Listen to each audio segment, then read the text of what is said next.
today, Takia and I are going to talk about a topic that she's touched on in previous episodes, but we're going to talk about funding, understanding and funding businesses owned by women of color. And of course, based on something that you said in the previous episode about how underfunded women of color businesses are, um, I want to know why you think that is. Is that we're seen as incompetent? Is it that maybe we're not reaching, for it often enough? Like you've noticed at the competitions you've attended. I'm interested in knowing why you think that is. I'm sure it's probably more than one reason though. Um, I think it just depends on who you're talking about in funding relationships. So Mm-hmm. if you're talking about like venture capital, where you have big VC companies, most of the time they're funding business owners who look like them. That's a fact. And to be totally honest, most VCs are owned by Caucasian men. Yeah. And Yeah. so they're looking for business owners that look like them. You know what I mean? And so they're funding business owners that look like them. So that's something that, that's just a fact. Um, Another thing that we come in contact is, funders who don't understand us as a culture. They don't understand women of color and different ethnicities, not just African American women, but Asian women and, Hispanic, Latinx, you know what I mean? Latina women, like they don't understand us culturally, and how we, like a lot of our business dealings are done on a cultural level. Like if you think about it, like it's just like we'll say something like, "No, I'm not feeling that." Do you know what I mean? That's a Yeah. cultural thing. Like that's something that, where we've learned how to, use our instincts and you know what I mean? Like if it doesn't feel right, if something's not sitting with me right, you know what I mean? We can't verbalize exactly what it is, but it's like something ain't right with you. You know what I mean? So it could be like a cultural thing. Another thing is we don't have banking relationships. So I've seen a lot of that. Yeah. So where we might have a bank that we put our money in, we don't have a banker who's fully vested in making sure that our business is growing in that regard. And again, it's on both ends, like banking institutions not making a concerted effort to work closely with women of color and in neighborhoods that have people of color, like they're not in our neighborhoods. But then Right. two, like I don't trust you. You know what I mean? Like I don't know that I should trust you. Why should I trust you in that way? So I think it's a part of that. Um, I think a lot of times we don't ask. We have not because we ask not. And then not That is only do so we not true. ask, we don't demand it. Like we don't like, I know that I'm a viable company. I know it. And so I'm not gonna sell out. You know what I mean? I'm not gonna sell myself short. You know what I mean? I know that I have something. And so I think that's another component of it. Um, Well, that actually yeah. ties into my next question because I have a business friend, Dr. AJ, and she actually works with companies on diversity and inclusion initiatives. That is her business, and you know this is something that she tries to help companies with understanding and actually building communities of inclusion and belongingness where people feel like they can be fully present and show up as themselves. And so I'm wondering what you think, these firms and investors and organizations can do to better understand the cultures that they, are probably not purposely, not including, but we're not included nonetheless, right? So what do you think they could do to better understand us? I think one, make us feel safe.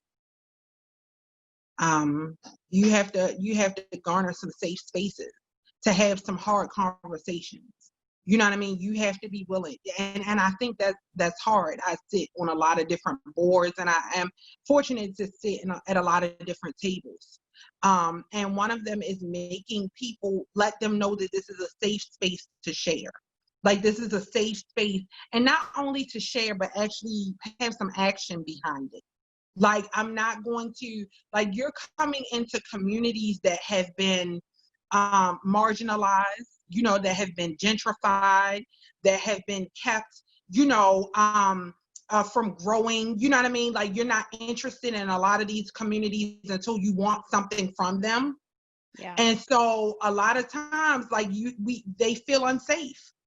You know what I mean? They feel absolutely unsafe even having a conversation with you about what it is that they need and how they're going to grow. And they have no trust and or faith in you that you're going to listen to what they have to say and then make meaningful changes.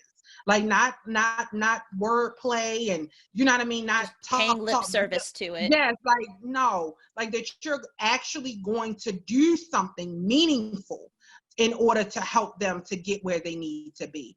So I think it's a lot of that.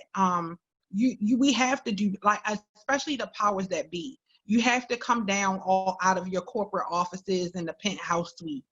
And if you really want to do business, then you have to come where I am. You know what I mean? And like I said, I'm in Baltimore. I know you have listeners that are going to be all around the world, all across the country. You know what I mean? But they know when I say you're going to have to come down to where I am. You're going to have to come down to South Baltimore in the neighborhoods that don't look so pretty. You know what I mean? You're going to have to come, and talk to me on the street corner, because we're there. And we've been anchoring these neighborhoods for years. We have been the anchor institutions. We have been lifting up our communities. We have been employing people. And it may not be your definition of employment, but that one person, that young man that I get to cut my grass and I give him $25, that's $25 more than he had before he got there, and he's able to feed himself and his siblings. We're talking about that. And so until you're able to come down out of the penthouse and have the conversation with me on a street corner in Baltimore City, then I don't trust you. I don't trust you. You're not safe to me. That was beautiful.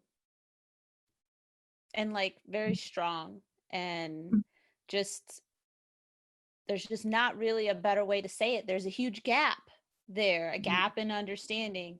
And because, at the one side of that gap, they're the ones with the money. So if like you said, if they're looking to make meaningful change, then it sounds like one of the big things they're going to have to change is their perspective from the penthouse to the Baltimore City street corner. You're definitely.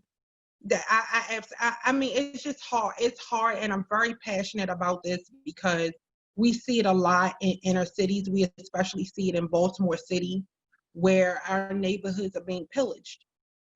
Where, like, there was no help coming for many years, and then all of a sudden help shows up, but help doesn't include us. Help doesn't include our businesses. Help doesn't include, making sure that we can come back when you build up the pretty new houses and stuff like that, or, the pretty new storefront. Like, we can't afford that. So yeah, you're going to say, yes, we're going to come in and we're going to revitalize and it's going to be so amazing. But then when we do try to come back, the rent on that space is $5,000-$6,000. I can't afford that. And you know it. You absolutely know it. And for you to so say it's a barrier that's put up. Yes, like, it happens over and over again, and it perpetuates the narrative that you do not care about me and or my people. So why in turn do you expect me to care about you? Why in turn are you expecting us to come and now ask you for something? We're tired of begging. We're tired of begging for things that we've already worked for. And so that's what you're seeing. You're seeing a lot of people who are tired of begging for things that I've already put the work in for. You know what I mean? Like, not only did I earn it, I deserve it. You know what I mean? Like, I deserve this. And so I think it's hard. I think, I'm really passionate about that because I see it happening in our communities way too often.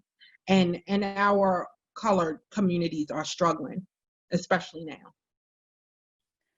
So what do you think that we can do, you know, I mean, obviously you can lead a horse to water, but you can't make it drink. So there are going to be companies or, you know, firms, organizations who are kind of like, no, we're doing fine, and they're going to continue paying their lip service, right? Whatever it is. But for those organizations who do actually care, you know, people have gotten to the upper echelons and levels now who actually care, what can we do to help them understand and help them actually, you know, make those inroads in terms of building that trust in the communities?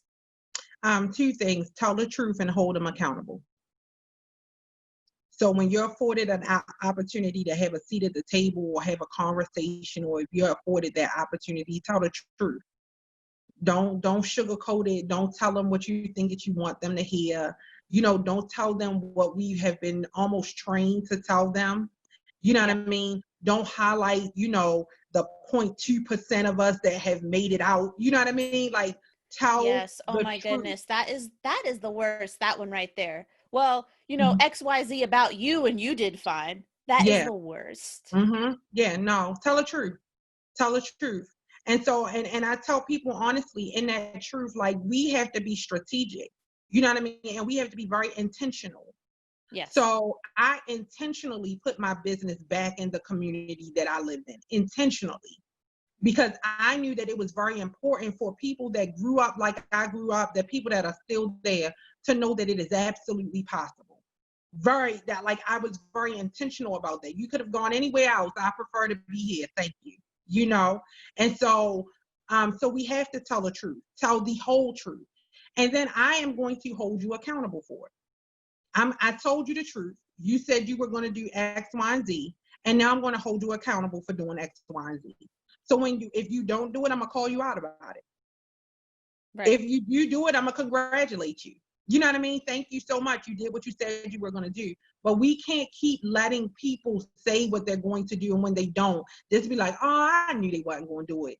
No, like, no. I'm going to hold you accountable. You said you were going to do that, and So it may commit to be having these uncomfortable discussions, yes, because it's uncomfortable on both ends, but you gotta just kind of, you gotta get comfortable with being uncomfortable. uncomfortable, right? But that's the only constant, though. Just think about it: when you lay down to go to sleep at night, you move when you become uncomfortable. Right. So it's just like, when you are move, you know what I mean? Move. Like, don't. No, I'm gonna call you out the same way you gonna call me out if I get a parking ticket. The same way you gonna call me out if my business not in good standing. The same way you gonna call me out if I get arrested. The same way you gonna call me out. You know what I mean? The same way you call me out if I don't do what I say I'm gonna do, or I don't follow the rules that you have set for me, is the same way I get to call you out when you don't do what you say you were going to do. That's a fact. That's a fact. And, you know, I think as business owners, especially, I mean, at least it's been my experience that when I get the most uncomfortable, that is typically when I make the most progress, where the leaps really happen from this space of being uncomfortable. So I guess, you know, as an entrepreneur, business owner, you just got to get comfortable with being uncomfortable. If you get Oh, too comfortable, it's a sign you've slowed down, probably. listen, that's almost like, you need to make, if you get comfortable, you need to start looking around and asking questions. Like, wait a minute, something ain't right here. It's too much. I know this. I know this. Nope. Mm-mm. So you got to move. Like, as soon as you get that level of comfort, you know it's time to do something else. That's so true.